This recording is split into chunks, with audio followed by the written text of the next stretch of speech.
Good morning. आज हम menstrual cycle के बारे में पढ़ेंगे। जो रिप्रोडक्टिव साइकिल होती है फीमेल प्रीमेट्स में, जैसे मंकीज, एप्स, ह्यूमन बींग्स में, उसको मेंस्ट्रुअल साइकिल बोलते हैं। जो फर्स्ट मेंस्ट्रुएशन बिगिन होता है वो प्यूबर्टी पे होता है, तो उसको बोलते हैं मिनार। और ह्यूमन बींग में जो मेंस्ट्रुएशन होता है वो रिपीटेड होता है और एक एवरेज इंटरवल 28 और 29 डेज के बाद होता है। ये जो सारे इवेंट्स होते हैं साइकिल के, उसको मेंस्ट्रुअल साइकिल बोलते हैं, जिसमें एक ओवम रिलीज होता है ओव्यूलेशन में, और उसके बाद जो वॉल स्वेलन हो गई थी यूट्रस की, जो कि मैंने पहली क्लास में बताया था, वो शेड ऑफ होती है ना। और शेड ऑफ होने से क्या होगा कि जब वो शेड ऑफ होगी तो ब्लीडिंग होगी वेजाइना के थ्रू, वो रिलीज हो जाएगी वॉल्स। ठीक है। तो जो मेजर इवेंट्स होते हैं मेंस्ट्रुअल साइकिल में, ये इस फिगर में दिखाए गए हैं 3.9 में। यहाँ पे आप देखोगे कि FSH और LH, ये जो हार्मोन लेवल है, ये इंक्रीज होता है 14 डे पे। और जब ये इंक्रीज होता है 14 डे पर, तो इसमें आप देखोगे ओवर रिलीज हो रहा है, ये ओवम रिलीज हो रहा है, मैच्योर फॉलिकल ब्रेक डाउन हो रही है, और ये ओवम रिलीज हो जाएगा और एंडोमेट्रियल लाइनिंग जो है वो ब्रेक डाउन हो जाएगी, जो कि यूट्रस में थी। और इसमें ब्लड वेसल्स वो कम आउट हो, वो ब्रेक होंगी, which forms liquid, वो come out होगी from the vagina. So menstruation only occurs if the released ovum is not fertilized, right? अगर ओवम जो है फर्टिलाइज हो गया तो प्रेगनेंसी सेटअप हो जाएगी। और यहाँ पे अगर आप इस डायग्राम में देखोगे कि ये जो हार्मोन रिलीज हो रहे हैं, जब अगर प्रेगनेंसी हो गई तो यहाँ पे प्रोजेस्टेरोन हार्मोन का सिक्रेशन शुरू हो जाएगा। ठीक है। तो ये जो कॉर्पस ल्यूटियम यहाँ पे आप देख रहे हो, ये सिक्रीट करेगी लार्ज अमाउंट ऑफ प्रोजेस्टेरोन, जो प्रेगनेंसी को सपोर्ट करता है। तो ये डेवलपिंग कॉर्पस ल्यूटियम है, ये अगर प्रेगनेंसी सेटअप नहीं हुई तो डिजनरेट हो जाते हैं। यहाँ पे आप देख रहे हो ये किस तरह से मेंस्ट्रुएशन में फॉलिकल फेस आया और उसके बाद ल्यूटेल फेस आया, जिसमें, और यहाँ पे नेक्स्ट साइकिल बिगिन। तो यहाँ पर अगर हम देखें कि ये जो मेंस्ट्रुअल फ्लो होता है वो 3 to 5 डेज तक लास्ट करता है। ठीक है। और अगर प्रेगनेंसी नहीं हुई, ठीक है, तो वो shedding of the uterus wall. अगर मैं बोल रही हूँ कि मेंस्ट्रुएशन नहीं हुआ तो प्रेगनेंसी होती है, लेकिन ऐसा हमेशा नहीं है। कभी कभार स्ट्रेस की वजह से या पुअर हेल्थ की वजह से मेंस्ट्रुएशन मिस हो जाते हैं, वो साइकिल टूट जाता है। तो menstruation phase is followed by follicular phase. उस फेज में क्या होता है, जो प्राइमरी फॉलिकल होता है ओवरी में, वो ग्रो करती है, फुल्ली मैच्योर ग्रेफियन फॉलिकल बनता है और endometrium of the uterus regenerate करता है थ्रू पॉलीफिरेशन। ये जो चेंजेस होती हैं ये ओवरी में होती हैं, यूट्रस में होती हैं। ये क्यों होती हैं? क्योंकि जो लेवल होता है हार्मोन का वो इंक्रीज हो जाता है। पिट्यूटरी ग्लैंड्स कुछ सिक्रीट करती हैं, ओवेरियन हार्मोन सिक्रीट होते हैं। सो द सिक्रीशन ऑफ गोनेडोट्रोफिन्स, जिसको मैंने भी आपको ऊपर डायग्राम में दिखाया था, LH और FSH हार्मोन इंक्रीज हो जाता है ये फॉलिक्यूलर फेज में, और वो स्टिमुलेट करता है फॉलिक्यूलर डेवलपमेंट को और एस्ट्रोजन हार्मोन को सिक्रीट करने के लिए। ठीक है, बाय द ग्रोइंग फॉलिकल्स।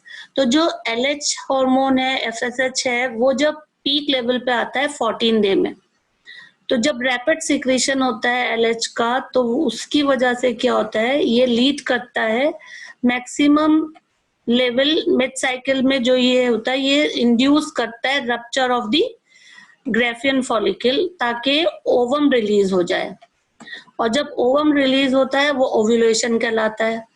और जो ओव्यूलेटरी फेस है उसके बाद ल्यूट्रल फेस आता है। उसमें क्या होता है कि जो रिमेनिंग पार्ट्स हैं ग्राफियन फॉलिकल के वो ट्रांसफॉर्म हो जाते हैं कॉर्पस ल्यूटियम, जो आपने येलो कलर का ऊपर देखा था। और जो कॉर्पस ल्यूटियम है वो सीक्रेट करता है लार्ज अमाउंट ऑफ प्रोजेस्टेरॉन, जो कि मैंने आपको बताया था, which is essential for maintenance of endometrium. Endometrium क्या करता है, वो जो वॉल होती है ना, जो वॉल होती है यूट्रस की, वो सपोर्ट करता है implantation of the fertilise ovum और दूसरे इवेंट्स जो कि प्रेगनेंसी के होते हैं। अगर during pregnancy all events of menstrual cycle stop, तो वहां पर कोई मेंस्ट्रुएशन नहीं होगा। लेकिन in the absence of fertilisation जो कॉर्पस ल्यूटियम है वो डीजनरेट हो जाता है। This causes disintegration of endometrium leading to menstruation, marking a new cycle. तो ह्यूमन बीइंग में अगर हम देखें जो स्टॉपेज ऑफ मेंस्ट्रुएशन होता है वो अराउंड 50 इयर्स ऑफ एज पे होता है, जिसको हम मेनोपॉज बोलते हैं। अब क्वेश्चन आता है कि अगर फर्टिलाइजेशन हो जाए तो क्या होगा और कैसे होगा फर्टिलाइजेशन। ठीक है, तो अब हम पढ़ेंगे फर्टिलाइजेशन एंड इम्प्लांटेशन। जब कोइटस होता है, जो कॉपुलेशन होता है जिसको मेटिंग बोलते हैं, mating of male with female, semen release होता है by the penis into the vagina, इसको बोलते हैं इंसेमिनेशन। और मोटाइल स्पर्म जो है स्विम करते हुए रैपिडली सर्विक्स से होते होते यूट्रस से होते होते वो कहाँ पहुंचते हैं, junction of the isthmus and ampulla. ये जो जंक्शन होता है ये फेलोपियन ट्यूब में होता है। तो फर्टिलाइजेशन ओविडक्ट बोल दे या फेलोपियन ट्यूब बोल दे, वहां पे होता है। ओवम रिलीज हो रहा है ओवरी से और वो ट्रांसपोर्ट हो रहा है एम्प्यूलरी एस्थमिक जंक्शन में, जहाँ पे फर्टिलाइजेशन होता है। एक बार फर्टिलाइजेशन हो जाए तो जो fertilisation can only occur if the ovum and sperms are transported simultaneously to this junction. लेकिन अगर ओवम कभी और रिलीज हो गया और स्पर्म्स पहुंच गए तो फर्टिलाइजेशन नहीं होगा। इसका मतलब ओवम का रिलीज और स्पर्म्स का स्विम करके वहां तक पहुंचना, उनकी टाइमिंग सेम होनी चाहिए तो फर्टिलाइजेशन होगा। इसीलिए हमेशा जब मेटिंग होती है तो प्रेगनेंसी नहीं होती। So the process of fusion of a sperm with the ovum is called fertilisation. इस पिक्चर में आप देख रहे हो बहुत सारे स्पर्म्स जा रहे हैं और सिर्फ एक स्पर्म को चांस मिल रहा है ओवम तक जाने के लिए। जब फर्टिलाइजेशन हो जाता है, जो स्पर्म इस मेम्ब्रेन से, जो जोना पेलोसिडा है, इस लेयर से कांटेक्ट में आता है, तो ये बहुत सारी चेंजेस इंड्यूस कर देता है मेम्ब्रेन में, जिससे जो दूसरे स्पर्म आने की जो कोशिश कर रहे हैं वो उसकी एंट्री को ब्लॉक कर देते हैं। तो अब एक स्पर्म ही फर्टिलाइज होगा ओवम के साथ, और secretion of the acrosome help the sperm enter into the cytoplasm of the ovum, और किसके थ्रू, इस जोना पेलोसिडा के थ्रू उसकी एंट्री होगी। और जो प्लाज्मा है मेम्ब्रेन, उसके थ्रू एंट्री होगी। So this induces the completion of the meiotic division of the secondary oocyte. The second meiotic division is also unequal, results in the formation of second polar body and haploid ovum. ये आपने देखा था कि जब ये जो ovum बन गया और जब वो हैप्लॉइड ओवम बन गया, जिसको ऊटिड बोल रहे हैं, वो स्पर्म के साथ फ्यूज होकर डेप्लॉइड जाइगोट बनाएगा। अब ये आप छोटी क्लासेस में पढ़ चुके हो कि सेक्स डिटर्मिनेशन कैसे होता है। हमें पता है कि ह्यूमन बीइंग्स में 46 क्रोमोसोम्स होते हैं।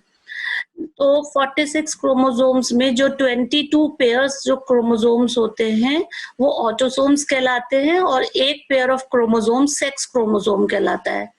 तो जो सेक्स क्रोमोसोम है, जो ह्यूमन फीमेल है, उसमें XX होता है और मेल में XY होता है। ये XX नाम इसलिए दिया गया, X नाम इसलिए दिया गया, उसकी शेप X की तरह से होती है और Y की तरह से। सो ये सब हैप्लॉइड गैमीट हैं। ये जब गैमीट फॉर्मेशन होगा तो ये X और X क्रोमोसोम अलग अलग हो जाएंगे। तो जो हैप्लॉइड गैमीट हैं वो प्रोड्यूस किए जाएंगे फीमेल के जरिए। तो या तो उस गैमीट में से, क्योंकि फीमेल के पास तो दोनों सेक्स क्रोमोसोम सेम है, तो जब गैमीट्स बन रहे हैं तो बस X क्रोमोसोम ही होगा गैमीट में। लेकिन मेल में ऐसा नहीं है। मेल में जो स्पर्म्स बनेंगे उसमें या तो वो X क्रोमोसोम कैरी कर रहा होगा स्पर्म, या Y क्रोमोसोम कैरी कर रहा होगा। अगर स्पर्म X क्रोमोसोम वाला स्पर्म उससे फ्यूज होगा एग से, तो XX क्रोमोसोम्स बनेंगे। इसका मतलब अब गर्ल चाइल्ड पैदा होगी उस जाइगोट से। और अगर Y क्रोमोसोम कैरी करने वाला स्पर्म फ्यूज होगा एक सेल से, तो वो मेल बनेगा, क्योंकि उसमें XY क्रोमोसोम्स आ जाएंगे, सेक्स क्रोमोसोम्स। तो क्या होता है कि माइटोटिक डिवीजन स्टार्ट हो जाता है जब जाइगोट मूव करता है उस जंक्शन से, ओविडक्ट के जंक्शन से आगे मूव करता है। इस प्रोसेस को बोलते हैं क्लीवेज, है ना। ये यूट्रस की तरफ मूव करता है और 2 सेल बनती हैं, 2 से 4 बनती हैं, 8 देन 16 डॉटर सेल्स। इसको ब्लास्टोमेयर्स बोलते हैं। एम्ब्रियो विथ 8 to 16, ये आप देख रहे हो, ये फ्यूजन हो रहा है, 2 बने, 2 से 4, फिर 8 and 16, एंड ये इसका मूवमेंट दिखा रहे हैं। ये मूव कर रहा है यूट्रस की तरफ से। अब ब्लास्टोमेयर्स फॉर्म हो रहे हैं, और जब ब्लास्टोमेयर्स फॉर्म होंगे तो आप देखोगे कि जो एम्ब्रियो है, जो 8 to 16 ब्लास्टोमेयर्स से फॉर्म हो रहा है, उसको बोल रहे हैं मॉर्यूला। और जो मॉर्यूला है वो कंटिन्यू करता है डिवाइड होने में और ट्रांसफॉर्म होने में इनटू ब्लास्टोसिट्स। तो it moves further into the uterus, और जो ब्लास्टोमेयर्स हैं इन द ब्लास्टोसिट्स वो अरेंज होते हैं आउटर लेयर में, जिसको बोलते हैं ट्रोफोब्लास्ट। ये यूट्रस में आप जो देख रहे हो, तो यहाँ पे जो ट्रोफोब्लास्ट लेयर है ये अटैच हो जाएगी किससे अटैच होगी? एंड्रोमेट्रियम से। और इनर सेल मास जो है वो डिफरेंशिएटेड हो जाएंगे एम्ब्रियो में। ठीक है, आउटर लेयर अटैच हुई एंड्रोमेट्रियम से, और इनर सेल्स जो हैं वो डिफरेंशिएटेड होंगी as embryo. After attachment, the uterus cells divide rapidly and covers the blastocysts. Uterus cells covers the blastocysts. As a result, blastocysts become embedded in the endometrium of the uterus, and this process is called implantation, and it leads to pregnancy. So this is all for today's class. Keep watching. All the best.